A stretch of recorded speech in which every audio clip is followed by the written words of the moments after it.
And if I can tell you, last weekend we had a showing in St. Louis, packed theater, but we had never had this experience. During the talkback of the film, an older woman asked for the microphone, and as you know, I'm always tight about releasing that mic, but I let her have the mic, and she's looking at the film at this toward the screen, and she says, "I've been in denial." Mm. She said, "My family's been trying to tell me, but I wouldn't believe it." And her sister is sitting a couple of seats down from her. And she turns to her sister and says, "Sissy, I think you saved my life. Mm. And I'm going to go get tested." What?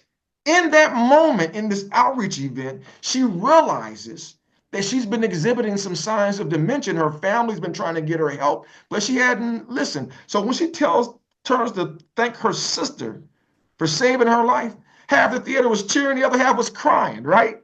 Yeah, So yeah. what an immediate experience, but how do you think that sister felt Mm. now knowing that they could take some steps forward since her sister was accepting? No, her life's not over, but she's been showing some signs that she needs a little extra help.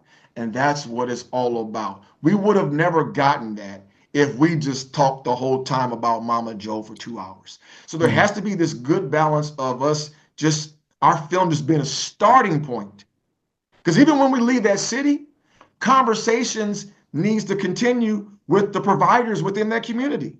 We Mhm. come to Montgomery and we do an event there. At some point, we're going to jump back on a plane and go to the next place.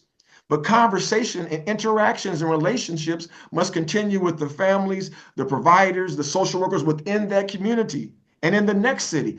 That's how we raise and lift the health, spiritual, mental, physical of our communities, by having those connections. And what happens from those storytellings, ma'am, are connections. Absolutely.